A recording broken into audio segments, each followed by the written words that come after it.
ton sang, ton plus grand combat. J'aimerais faire 5 affirmations qui vont nous permettre de résumer tout ce qui a créé l'homme, esprit, âme et corps, selon 1 Thessaloniciens 5, verset 23. Au commencement, Genèse 1, verset 26, Dieu dit, faisons l'homme à notre image, à notre ressemblance. Et Dieu a créé l'homme et la femme. Dieu les a créés, hommes et femmes. Amen.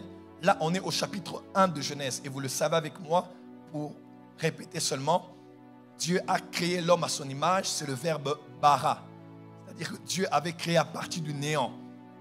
Dans Genèse 1, Dieu a créé l'esprit de l'homme et l'esprit de la femme.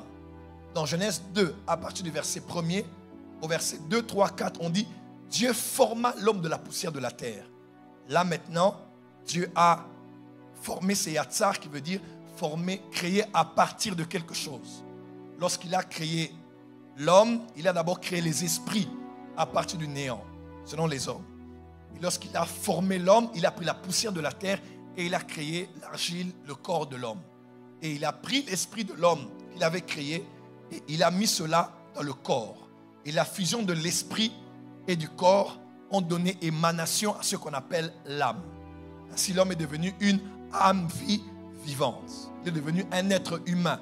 C'est-à-dire, on a mis l'âme en avant. Il est devenu, pas un esprit vivant, mais une âme vivante. Ainsi, l'homme est devenu esprit, âme et corps. Et avec moi, esprit, âme et corps. Et l'esprit est cette partie qui était créée, était l'homme qui était créé dans Genèse 1. Et l'esprit met l'homme en contact avec le monde spirituel. Met l'homme en contact avec Dieu. Amen. L'âme met l'homme en contact avec lui-même, avec sa personnalité. Ce que l'homme est au fait, c'est au niveau de son âme, sa volonté, ses émotions et sa capacité à réfléchir. Toute sa mémoire, sa conscience, son subconscient, toutes ses facultés se trouvent généralement liées au niveau de l'âme, de son psyché, pas de psyché. Amen. Et quand on parle maintenant du corps, le corps, c'est cette partie physique, visible que nous voyons, cette partie extérieure qui nous met en contact avec le monde qui nous entoure, le monde ambiant, par le canal des 5 sens. Amen. Alors, quand est-ce que le sang de l'homme a été créé? On peut déduire tout simplement que le sang de l'homme a été créé quand l'âme a été créée. Parce que Dieu a tenu à créer la maison au même moment que son habitant. Dieu a tenu à créer le contenu au même moment que le contenant. Si Dieu avait créé l'âme de l'homme, et puisque l'homme réside dans le sang, ça veut dire que l'âme n'a pas été uniquement créée. Amen. Mais quand l'âme est venue avec le lieu où il allait résider. Amen. C'est-à-dire le sang. Si l'homme est esprit, âme et corps, et en tant qu'être humain, il a le sang. Et le sang, dans toutes les Écritures, vous allez voir, le sang est un liquide vivant. Le sang est un peu comme un organisme vivant. Dis avec moi le sang. Dis encore le sang. Plus fort le sang. Donc, le sang est la maison dans laquelle votre âme réside. Deuxième vérité. La nouvelle naissance ne concerne pas le sang. En d'autres termes, votre sang n'est pas sauvé. Est-ce que je peux aller plus loin? La nouvelle naissance ne concerne pas le sang. Votre sang n'est pas sauvé. Je m'explique. Au commencement, Dieu a dit à l'homme, lorsque tu vas pécher, si tu pèches et tu désobéis, tu vas mourir. Oui, l'homme était effectivement mort après avoir mangé du fruit défendu. Mais pourtant, il a vécu plus de 300, 400, 500 ans. Pourquoi n'était-il pas mort physiquement? Il tombe, crise cardiaque et il meurt. À vrai dire, l'homme était mort, oui, mais quelle est la partie de son être qui était morte? C'était son esprit. Parce que la mort spirituelle, c'est la séparation de l'esprit de l'homme avec Dieu. Donc l'esprit de l'homme était séparé avec Dieu. C'est ainsi qu'on parle de l'homme. L'homme était mort spirituellement. Un mort spirituellement n'est pas celui qui est mort. Amen. Et il n'y a plus de vie en lui. Un mort spirituellement peut être vivant physiquement, mais s'il est séparé de Dieu, c'est un mort. Quelqu'un est avec moi? Ainsi, depuis Adam jusqu'à la nouvelle naissance, tous ceux qui vécurent ne furent pas nés de nouveau. Ils ont aimé Dieu, ils ont servi Dieu, ils ont été justifiés, ils ont été utilisés par Dieu, mais aucun n'a connu la nouvelle naissance. Quelqu'un peut dire Amen? Maintenant, lorsque nous donnons nos vies à Jésus-Christ, nous connaissons ce qu'on appelle dans Romains la régénération de l'esprit. Ça veut dire, quand quelqu'un reçoit Jésus dans sa vie, il reçoit la vie éternelle, son esprit, pas son âme et son corps, son esprit est régénéré, son esprit est recréé. N'est-ce pas? 2 Corinthiens 5, verset 17, celui qui est en Christ est une nouvelle création. La nouvelle création, ce n'est pas dans l'âme ou dans le corps, c'est dans l'esprit. Parce que quand tu es né de nouveau, ton corps est le même, tu ne changes pas de poids, ni de couleur de peau, ou de couleur de cheveux, ou même de cassave. Voilà. La chanson commence comme ça, même si tu pries en langue, là, quand la phrase commence, tu peux la terminer dans ta tête. Parce que c'est dans ton âme. Ton âme ne change pas. À vrai dire, qu'est-ce qui est sauvé en toi lors de la nouvelle naissance?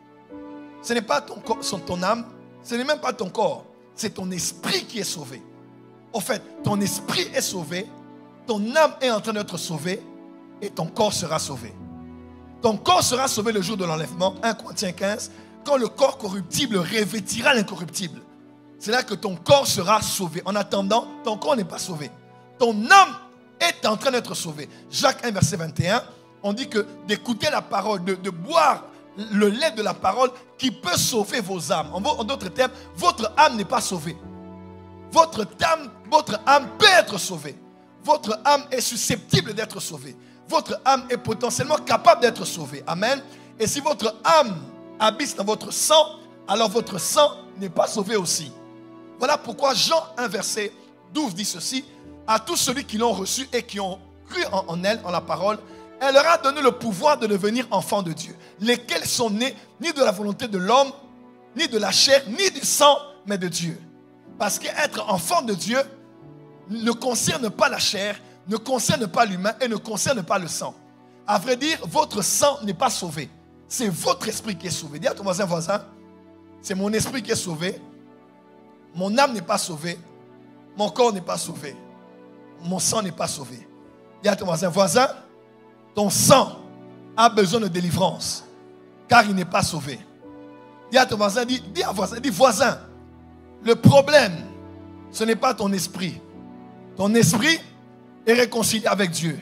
Ton esprit est reconnecté à Dieu. Dis, ton esprit est régénéré. Le problème, c'est ton âme. Le problème, c'est ton sang. Est-ce qu'on peut dire amen? Troisième information capitale pour résumer le message du jeudi dernier. Les informations de votre lignée se trouvent dans votre sang. Très important. Vous n'êtes pas né d'un arbre. Vous n'êtes pas né d'une pierre. Vous n'êtes pas né d'un rocher. Vous n'êtes pas né de l'eau. Vous êtes né d'une lignée. Vous êtes né d'un arbre généalogique. Et laissez-moi vous dire, les informations de votre lignée se trouvent enregistrées dans votre sang. Puisque votre sang a un enregistreur. Dis à ton voisin, mon sang a un enregistreur. Si ton sang a été programmé avec les informations reçues d'une génération à une autre jusqu'à toi, ce soir, et par les prières de chaque jeudi que nous faisons ici, nous allons déprogrammer et reprogrammer ton sang. Tu n'as pas dit amen. Dis amen très fort. Nous allons déprogrammer et reprogrammer ton... Dis avec moi, mon sang sera reprogrammé. Dis, mon sang sera reprogrammé. Alors, quand on parle des informations, quelles sont ces informations qui sont codées dans notre sang? Numéro 1. Premièrement, dans votre sang sont enregistrées toutes les paroles qui ont été dites sur ceux de votre lignée avant vous. Tu ne te marieras pas. Un père a maudit sa fille, puisque sa fille l'a giflé. Tu n'iras jamais de l'avant. Une mère a maudit sa fille. Elle ne va jamais de l'avant. Et ses enfants et les enfants des enfants de ses enfants vivent cette malédiction. Pourquoi? Pas parce que les paroles ne sont entrées que dans les oreilles de cette dernière, mais parce que les paroles sont entrées dans le sang de cette femme. Et tous ceux qui sortiront du ventre de cette femme, de la matrice de cette femme, auront sur eux le poids, l'influence spirituelle de cette parole de la mère sur sa fille. Déjà, parce que c'est le parent qui a parlé et le monde spirituel a agréé ça, mais parce que les démons aussi utilisent beaucoup les paroles que sortent les autorités de nos familles sur nous. Quand ton père te dit tu es bête, on peut dire peut-être que c'est normal. On a dit c'est bête, c'est normal, on peut utiliser ça ici en France. Mais lorsqu'on le dit et que le père a dit, la Bible déclare, la mort et la vie sont au pouvoir de la langue. On ne doit pas parler à la... Quand tu dis tu es bête, demande quand tu es bête. les esprits peuvent venir dans le monde spirituel et dire, c'est le papa lui-même, c'est le géniteur qui a parlé. Qui sommes-nous pour ne pas nous aligner? Nous nous alignons et nous allons orchestrer et organiser les circonstances telles que nous allons toujours ramener à la mémoire de cet enfant qu'il est bête. Même quand il a la réponse à l'école, il veut marquer, il veut cocher sur la bonne réponse, la parole lui fera dire qu'il est bête et dans la maladresse, il ira cocher ailleurs. Et l'enfant devient un échec parce qu'il y a un pas. Voilà pourquoi les parents ne parlaient pas à la légère. Toi, tu as oublié, mais l'enfant a enregistré. Toi, tu as oublié, mais les esprits ont capté, surtout les sorciers. Quand ils captent cela, ils vont travailler pour que toute chose concourt à l'accomplissement de ce que tu as dit sur ta fille. Ne maudissez pas, bénissez, dit la parole de Dieu.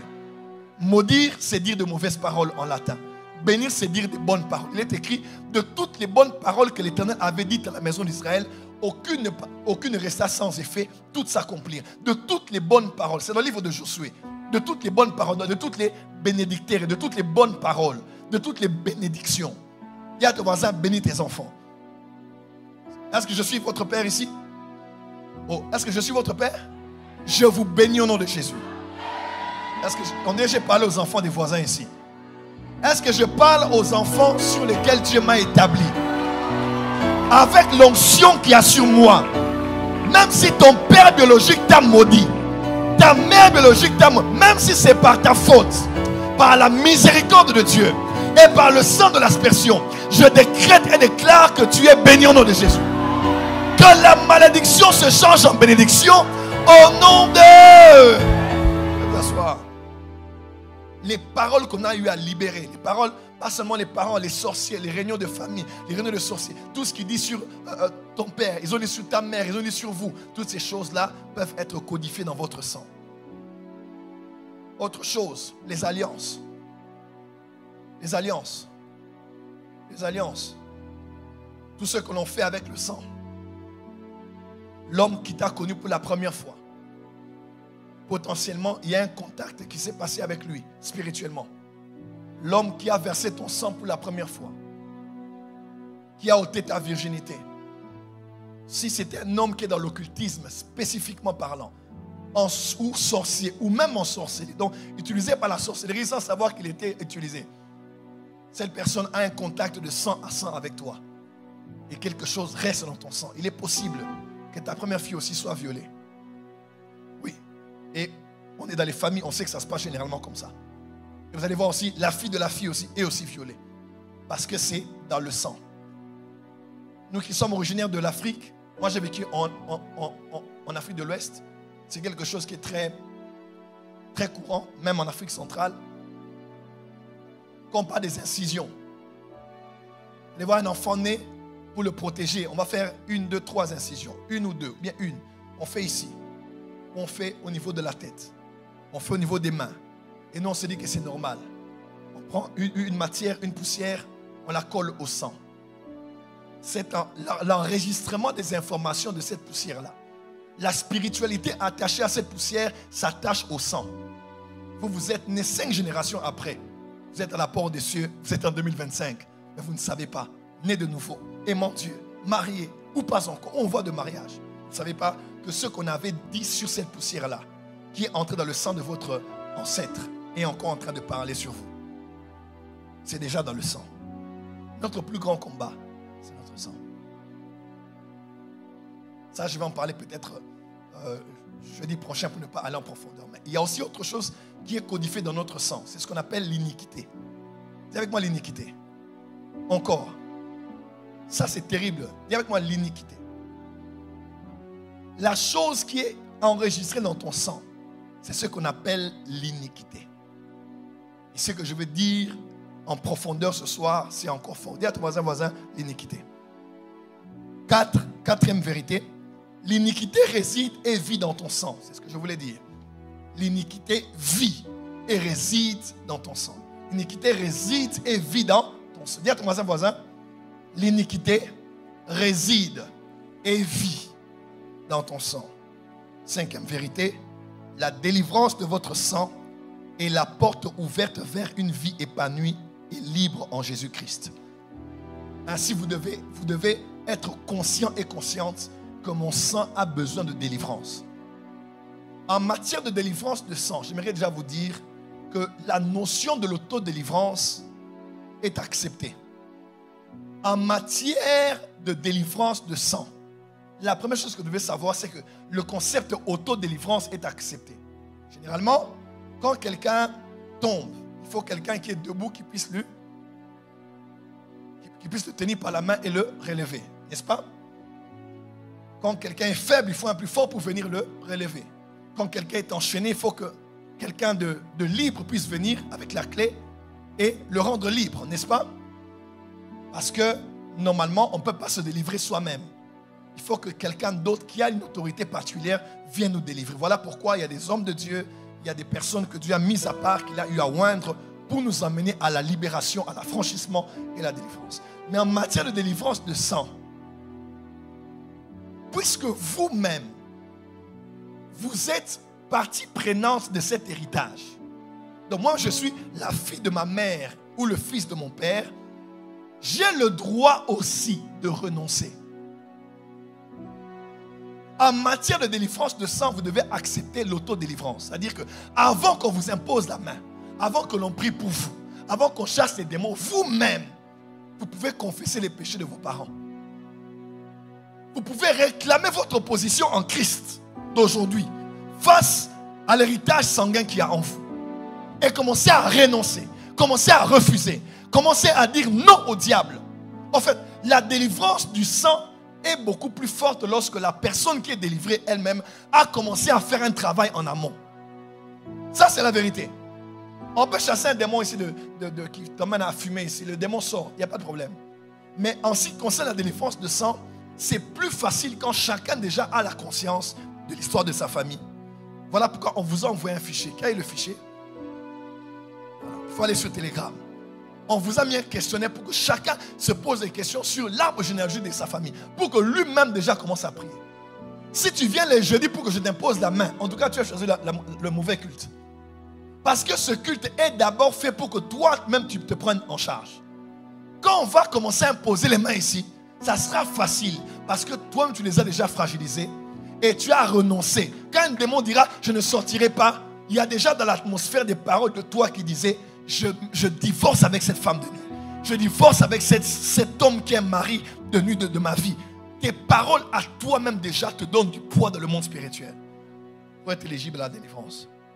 Il y a à ton voisin l'autodélivrance. Voilà pourquoi quand on commence à prier, il faut prier. Je coupe les liens.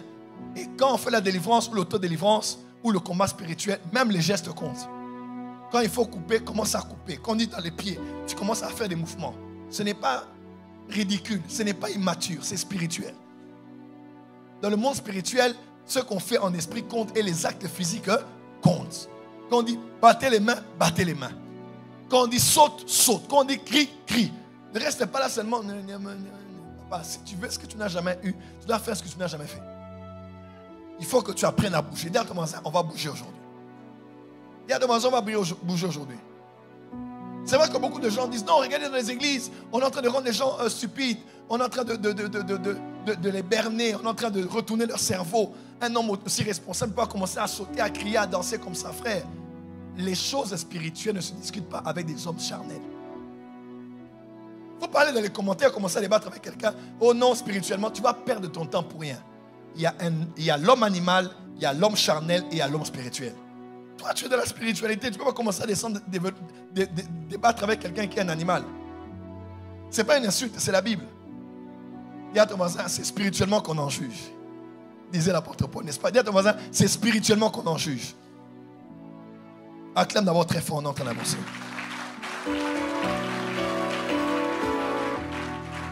Acclame bien, bien, bien, bien, bien, bien.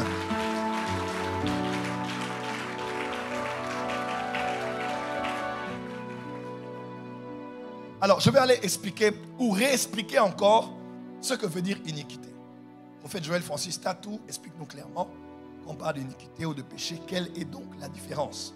Alors, le mot péché et iniquité ne viennent pas d'abord du français, ils viennent d'abord de l'hébreu et du grec. Les langues utilisées pour écrire la Bible. Principalement, l'Ancienne Alliance a été écrite en hébreu et la Nouvelle Alliance a été écrite en grec, principalement, parce qu'il y a aussi de l'araméen. Amen. Alors, Écrivez ceci. Quand on parle d'iniquité ou péché, on va commencer ici. Péché, en hébreu, c'est le mot harmatia. H-A-R-M-A-T-I-A. Harmatia. H-A-R-M-A-T-I-A. H comme harmonie. H-A-R-M-A-T-I-A. Qui veut dire manquer de cible. Péché, manquer de cible. Donc péché, ce n'est pas toujours transgresser la loi de l'Éternel. Ce n'est pas toujours désobéir à la parole de Dieu. Péché, c'est aussi manquer la cible. Il y a ton voisin, péché, c'est manquer la cible. Iniquité veut dire quoi en hébreu? Iniquité veut dire avon. Dis avec moi avon. A-V-O-N. A-V-O-N. Qui dérive de ava, qui veut dire courbé, tordu ou déformé. Courbé, tordu ou déformé. Courbé, tordu ou déformé. Si le péché, c'est par exemple frapper et manquer la cible. L'iniquité, c'est quoi? C'est quand on a raté plusieurs fois la cible, à un point où notre bras ou notre main a pris la forme du mouvement qu'on a eu à faire. Notre main est tordue, elle est déformée. Péché, c'est un acte. Mais iniquité, c'est une forme. Et cette formation vient de la répétition d'une certaine action posée qui a finalement emmené à être tordu ou à être déformé. Quelqu'un peut dire amen? Est-ce que je peux avancer ici? Écoutez ceci. L'iniquité est différente du péché.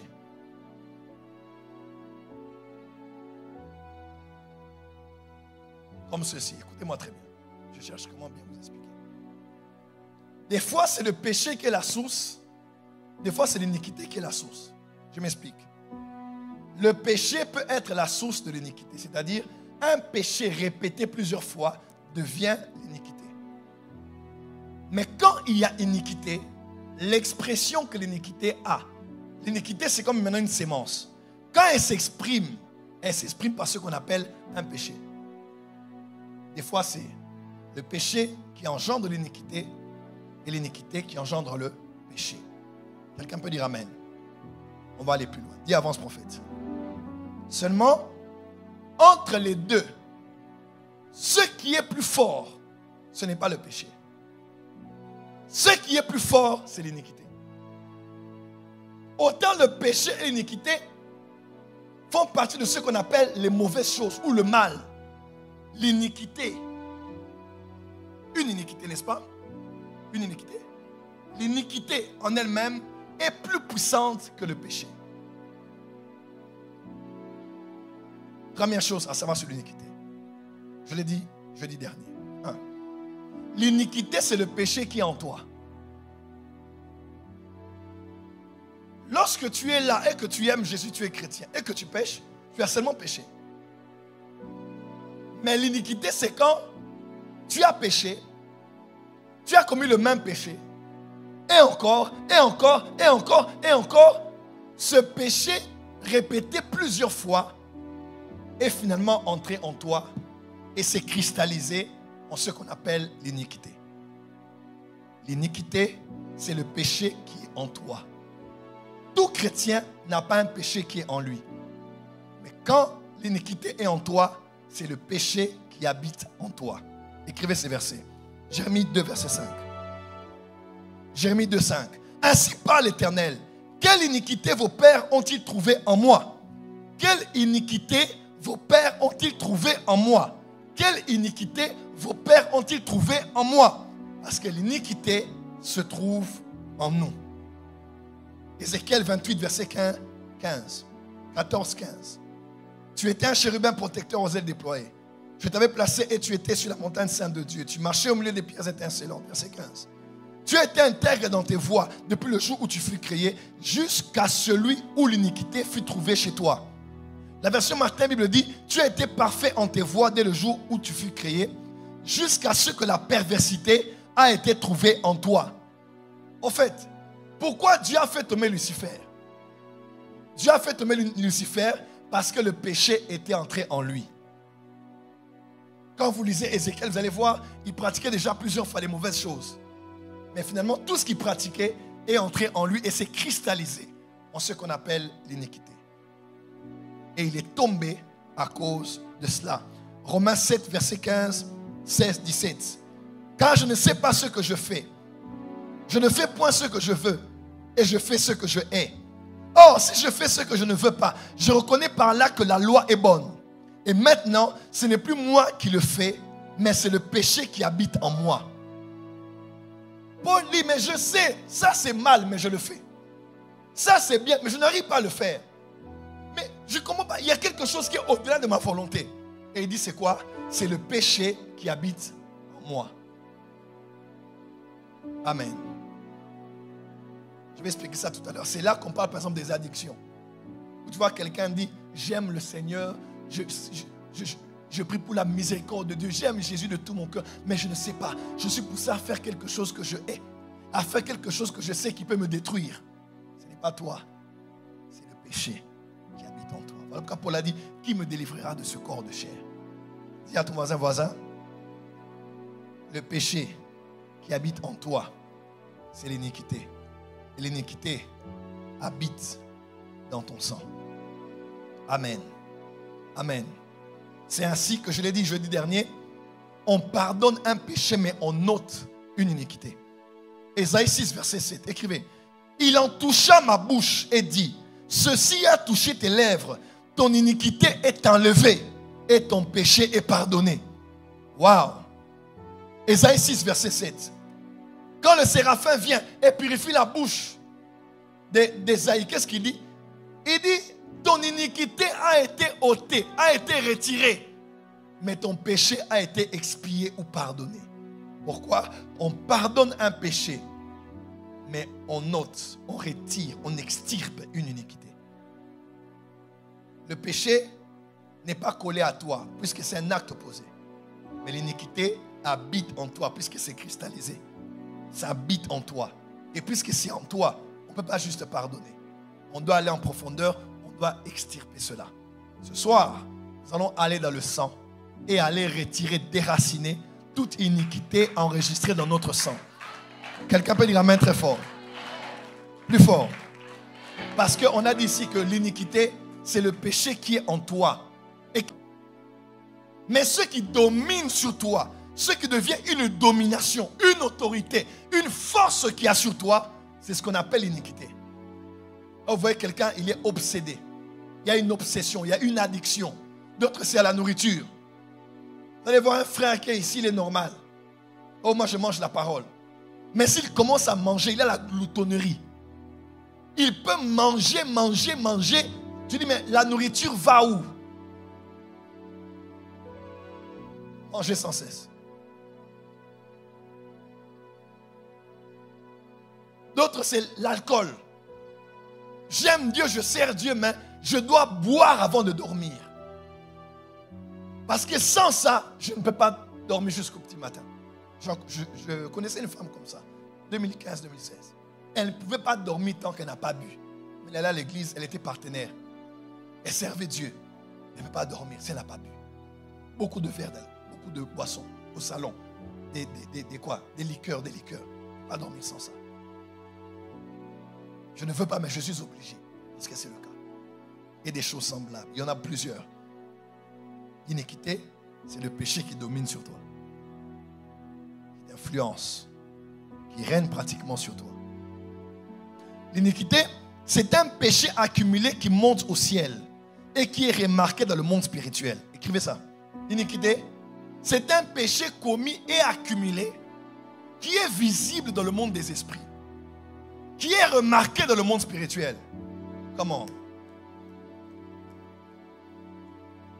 Qui est notifié par les esprits. Qui monte jusqu'au ciel. Je vais lire quelques versets. Apocalypse 18, verset 5. Car ces péchés se sont accumulés jusqu'au ciel. Et Dieu s'est souvenu de ses iniquités. Car ces péchés se sont accumulés jusqu'au ciel. Et Dieu s'est souvenu de ses iniquités. Esdras 9, verset 6. Et je dis, mon Dieu, je suis dans la confusion et j'ai honte, oh mon Dieu, de lever ma face vers toi, car nos iniquités se sont multipliées par-dessus nos têtes et nos fautes ont atteint jusqu'aux cieux. Quand l'iniquité est là, jusqu'au trône de Dieu, ce péché est remarqué. On va aller maintenant des choses fortes ici. Psaume 38, verset 4. J'ai écrit un livre dessus. Car mes iniquités s'élèvent au-dessus de ma tête. Comme un lourd fardeau, elles sont trop pesantes pour moi. Au-dessus de ma tête, c'est l'espace. C'est le monde spirituel. Écrivez ce verset. Job 20, verset 27. Les cieux dévoileront son iniquité et la terre s'élèvera contre lui. Les cieux dévoileront son iniquité. Écoutez-moi très bien. Lorsque vous péchez, le sang de son fils Jésus vous purifie. On peut lire un verset. Dis à ton voisin, voisin. Dis à ton voisin, voisin. Dis à ton voisin, cher voisin. Jésus est là. Et son sang te purifie. Dis à ton voisin, voisin. Jésus est là. Et son sang me purifie. 1 Jean 1, verset 7. Jessica peut lire. Il y a un micro là-bas. Prends le micro rapide.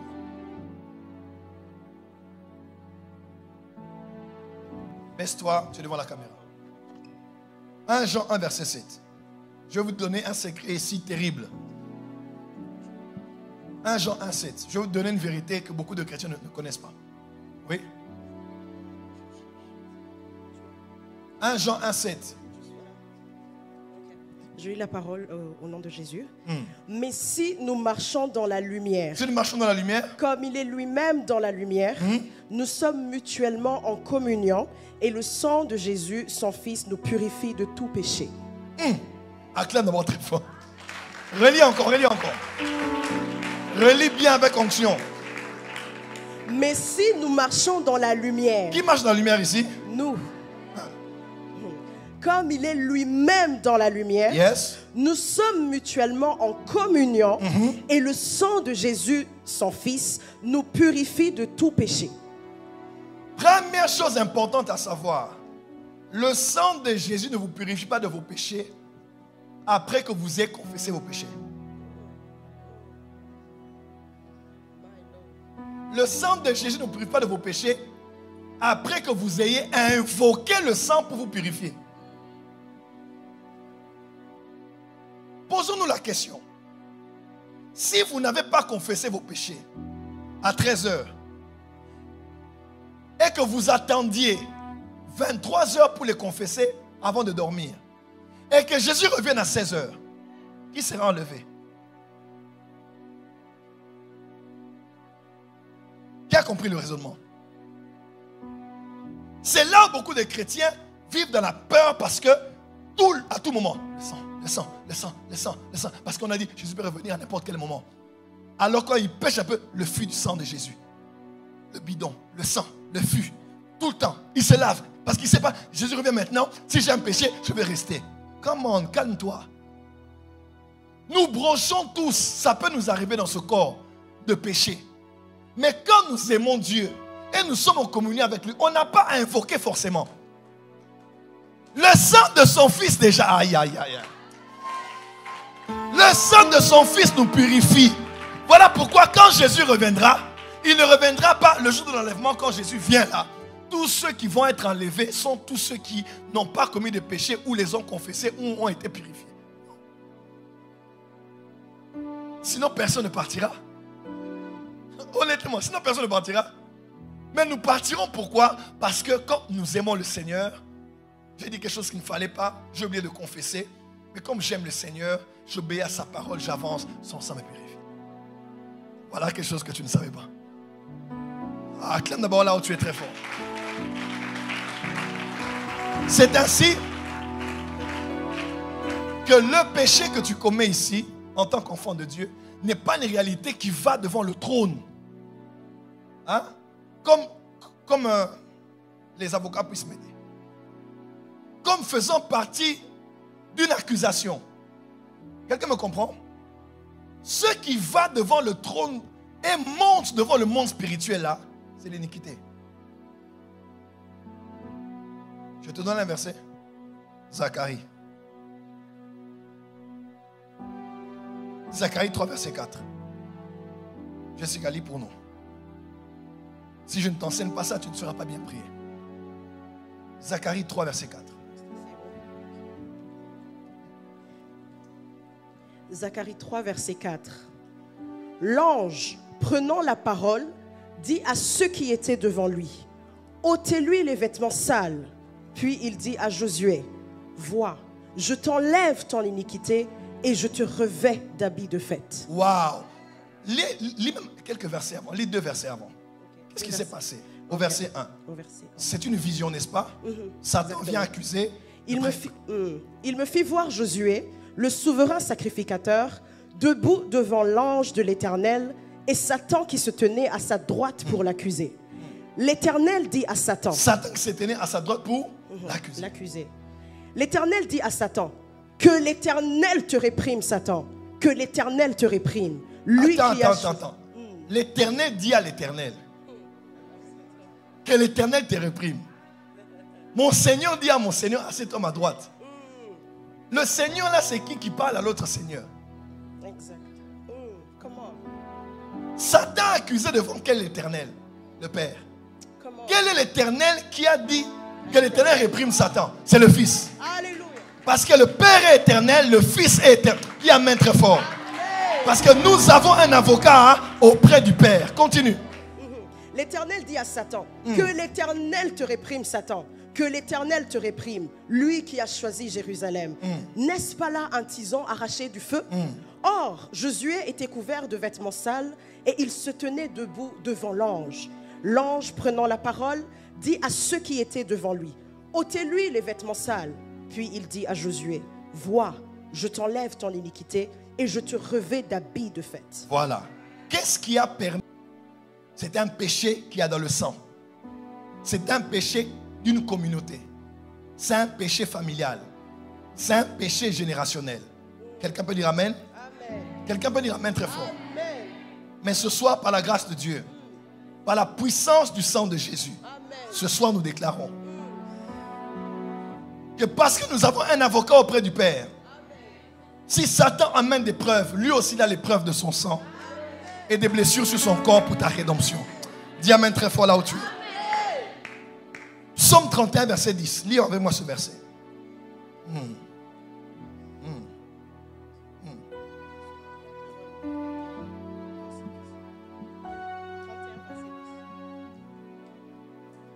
Psaume 31, verset 10. verset 10. Aie pitié de moi, Éternel, car je suis dans la détresse. Non, là où il dit ma vie se consume, c'est le verset 11. 11, oui. Ok. Ma vie se consume dans la douleur et mes années dans les soupirs. Ma force est épuisée à cause de mon iniquité. Merci. Et mes os dépérissent. Ma force s'épuise à cause de mon iniquité. Frères et sœurs, s'il y a quelque chose qui nous fait perdre la force, qui nous fait perdre l'énergie, qui nous vide de l'onction, c'est l'iniquité. Tu peux être loin, ça peut t'arriver de pécher. 1 Jean 1, verset 9. Si tu confesses tes péchés, il est juste et fidèle pour te pardonner et pour te purifier de toute iniquité. Quelqu'un m'entend? Si nous demandons pardon à Dieu, nous avons un avocat auprès du Père, Jésus le juste. N'est-ce pas? Il est là, il plaide et Dieu nous pardonne. Mais s'il y a une chose vraiment qui nous fait perdre l'onction, c'est l'iniquité. Et l'iniquité, c'est la pratique du péché. On a vu avec vous ici, dans 1 Jean, on dit, celui qui est né de Dieu ne pratique pas le péché. Parce qu'il y a une sémence en lui qui le permet de pratiquer, n'est-ce pas? De pratiquer le bien et non le mal. Mais quand quelqu'un pratique le mal, il y a une mauvaise semence qui entre en lui. Et certainement, des fois, c'est au niveau de son sang. Ce qui fait perdre l'onction à beaucoup de serviteurs et de servants de Dieu, c'est la pratique du péché. C'est l'iniquité. C'est quelque chose qu'il y a dans le sang. Quelque chose que Satan prend et va utiliser dans le monde spirituel. Juste pour vous donner une information. Quand quand on parle du mot iniquité. Iniquité en grec, c'est le mot anomia. Écrivez. Anomia, anomia. Anomia, iniquité. Iniquité, c'est anomia. Anomia veut dire injustice. En fait, l'iniquité est l'élément qui nous amène dans le monde des tribunaux. Dans le monde de l'égalité. Dans le monde des accusations et des juges. Des sentences et des lois. C'est l'iniquité qui nous amène à un niveau où, dans le monde spirituel, on peut commencer à t'accuser. Parce qu'il y a quelque chose qui est là et qui demeure. Qui est aimé, voulu, entretenu. Et cette chose est généralement au niveau de notre sang. Il y a ton voisin. Nous allons prier. Il y a ton voisin. Nous allons prier. Il y a ton voisin. Nous allons prier. Le péché, c'est ce que l'on commet. L'iniquité, c'est ce qui nous rend tordus et nous courbe. Et cela a courbé toute la génération. Vous tous, vous vivez les mêmes choses et faites les mêmes choses. Mais je te vois, toi, changer les choses au nom de Jésus. Je veux clôturer en disant ceci. Lorsqu'un homme pratique un péché ou bien une action, les scientifiques disent entre 21 jours et 30 jours. Ce qu'il fait quotidiennement peut entrer en lui et être enregistré dans son code génétique. Amen, amen. Tu te masturbes aujourd'hui, demain, après-demain, ça entre en toi. Ce que tu pratiques comme mal, ce que tu pratiques comme péché, quitte le fait d'être un acte posé, puisque c'est pratiqué, c'est poiéo, ça peut entrer et être enregistré en toi. Parce que l'iniquité, c'est le péché sanguin. L'iniquité, c'est le péché qui entre dans le sang. Quelqu'un m'a compris? L'iniquité, c'est le péché génétiquement transmissible. L'iniquité, ce n'est pas un péché ordinaire. C'est un péché tellement pratiqué qu'il entre en vous. Même si vous n'êtes plus, vos enfants vont continuer à faire ça parce que c'est enregistré dans leur sang. Quelqu'un m'entend? Quelqu'un m'entend? Quelqu'un m'entend? C'est ainsi que vous devez savoir que votre sang-là a une conscience. Votre sang-là a une voix. Votre sang-là a enregistré les choses qui sont arrivées à ceux qui ont porté ce sang-là avant vous. Et par l'association avec des esprits et des démons, on peut organiser les événements pour que tu ne revives que les mêmes choses que tes aïeux ont vécues. J'ai parlé avec mon frère le bishop Ouattara aujourd'hui, Idriss. Je suivais une de ses prédications sur le sujet. J'ai dit waouh! Je l'ai appelé, j'ai dit mais explique-moi ça. Et il m'a ouvert l'esprit. Et j'ai béni Dieu. Vous savez, nous sommes dans le monde des voix. Nous sommes des prophètes. Qui entend Dieu ici? Oh, qui entend Dieu ici? Qui entend la voix de son pasteur ici? Amen. Est-ce que vous savez que votre esprit vous parle aussi, vous le savez? Vous savez? Qui connaît les choses de l'homme si ce n'est l'esprit de l'homme qui est dans l'homme? Il y a des choses qu'on peut être informé parce que notre esprit en est au courant. Et ça passe à la mémoire et nous captons cela. Mais j'aimerais vous dire quelque chose qui est dangereux que je viens de comprendre aujourd'hui. Est-ce que vous savez que beaucoup de gens pensent que Dieu les a parlé? Satan les a parlé. Les pasteurs ont parlé. À l'issue de ça, ils ont pris des décisions. Ils sont allés dans une direction. Ils se sont rétractés, retirés. Ils sont entrés dans quelque chose. Ils ont persisté. Ils ont abandonné. Ils ont posé des actes particuliers. Parce qu'ils ont cru entendre Dieu, Satan, ou les hommes, ou les pasteurs. Et pourtant, ils n'ont écouté aucune de ces voix. C'est leur sang qui les a parlé.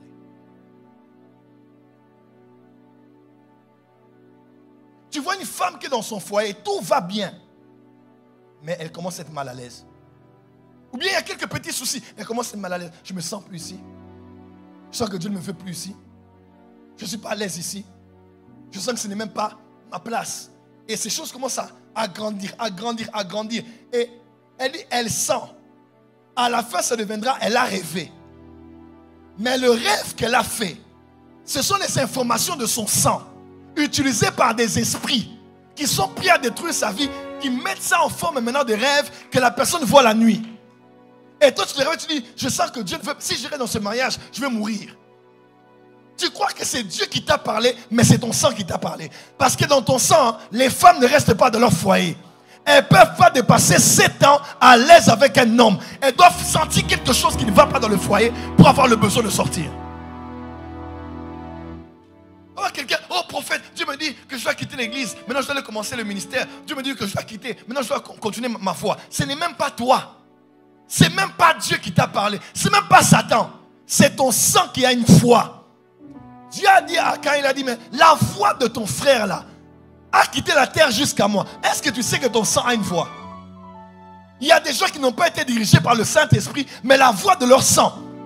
Parce que toi, tu dois être stable d'une église, dans une église. Tu ne peux pas faire 3 ans. Et tu es tellement convaincu. Non, moi je suis convaincu. La conviction là dans l'âme là, l'âme habite dans le sang. Et dans ton sang là, on ne te laissera jamais assis stable quelque part. 3 ans, c'est le maximum. Après ça, tout devient désagréable pour toi. Tu sais, les gens sont drôles. Hein. Quand ils sont là, ils sont bien. Hein. Mais une fois qu'ils sortent, ils se comportent comme des gens qui n'ont jamais été là, qui n'ont jamais aimé et qui n'ont jamais été aimés. Et tu vois quelqu'un dire, d'ailleurs je ne mets pas la chorale, d'ailleurs je ne mets pas le timing. Maman, on est avec toi ici. Tu as suggéré quoi? Tu as proposé quoi? Mais quand quelqu'un part, c'est là qu'il voit que tout était noir. Et il oublie même l'amour que plusieurs lui ont accordé, lui ont donné. Ils n'iront jamais les bonnes choses qu'on a fait pour eux. Le nombre de temps qu'on a passé au téléphone, le nombre de temps qu'on a appelé, les visites qu'on a fait. Hein? Ils diront seulement que non, j'aime pas trop, on demande trop l'argent. Comme si tu donnais même. Et tu ne sais pas, quelqu'un de comme ça, et puis là où il va là-bas, il sera pareil aussi. Il sera bien tant que ça sera bien. Un beau jour, il va encore se lever. Et quand il fait le bilan de 15 ans de vie chrétienne, tu as fait 21 églises. Porte de la Chapelle, Neuilly-sur-Seine, Aubervilliers, Nanterre, Sarcelles, Courbevoie. Et dans tout ça, c'est tout Dieu qui te conduit. Mais après, qu'est-ce que tu as produit comme résultat? Regarde les gens qui étaient sur place, ils ont évolué, ils ont été ordonnés, ils ont avancé, ils sont mariés, ils ont eu des enfants. Mais toi, tu es instable, te persuadant que c'était le Saint-Esprit qui dirige ma vie. Moi, j'ai un parcours spécial. Et pourtant, c'est la voix de ton sang qui te revendique de vivre une vie de votre lignée spirituelle. Je fais taire la voix de ton sang. Tu ne seras pas dirigé par ton sang, mais par la voix de Dieu. Par la voix du Saint-Esprit. Quand tu m'as dit ça aujourd'hui, Déborah, j'ai crié. J'ai dit, hey, des fois on est persuadé qu'on a raison, on est logique, c'est vrai. Et pourtant on est dans l'erreur. Parce que c'est la voix qu'il y a dans le sang là, qui est en train de t'ordonner ce que tu dois faire. Pour répéter la vie de ta maman, de ton papa, de ton grand-père, de ton arrière-grand-père. J'ai un ami que je connais, on a fait un tour avec lui en Éthiopie. C'est un ami, il est un peu dans le Seigneur, un peu... Bon, moi, je suis ami de tout le monde. Il m'a dit, mon cher, hey, les Éthiopiennes ici, c'est dangereux. Hein?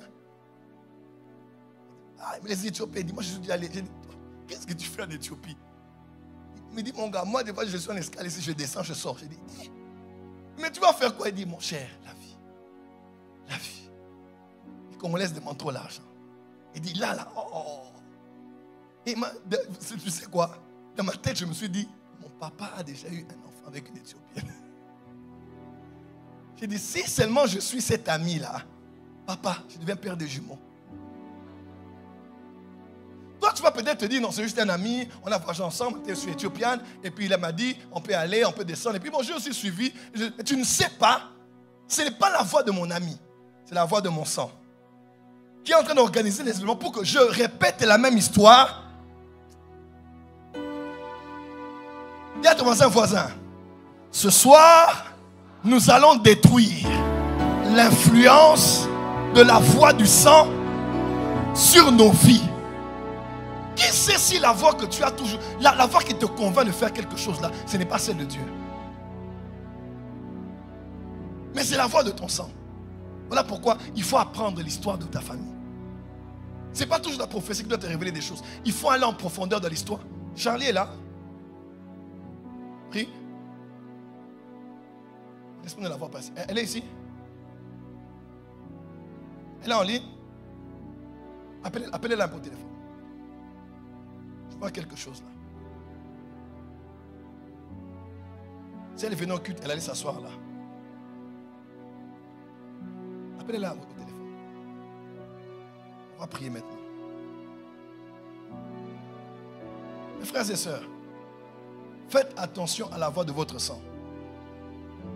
Et quand la voix du sang part, n'oubliez pas, le sang est la résidence dans laquelle vit votre âme. Et dans votre âme, il y a votre intelligence. Des fois, tu crois que tu es tellement logique et cohérent dans ce que tu penses. Et pourtant, c'est le sang qui te parle. Dans l'âme, il y a la volonté. Des fois, tu sens une impulsion. Tu crois que c'est Dieu qui crée le vouloir et le faire. Mais ce n'est pas le vouloir de Dieu. C'est ton sang qui t'en donne le pouvoir. Dans le sang, il y a les émotions. N'est-ce pas? Quand tu sens une tristesse, un découragement, je sens que Dieu ne me fait plus ici. Il y a quelque chose qui m'a quitté. Ce que j'avais avant, je ne l'ai plus. Mais tu crois que c'est Dieu. Ce n'est pas Dieu. C'est ton sang qui est en train de manipuler tes émotions. Voilà pourquoi il faut aimer la parole de Dieu. Quand la parole de Dieu entre en toi, elle commence à influencer ta vie. Voilà pourquoi il faut prendre la Sainte Seine. Quand tu prends la Sainte Seine, quelque chose se passe en toi.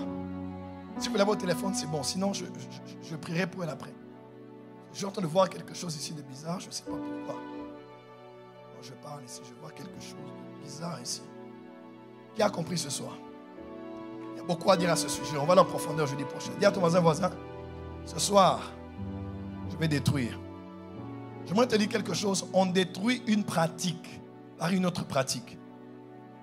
Hein?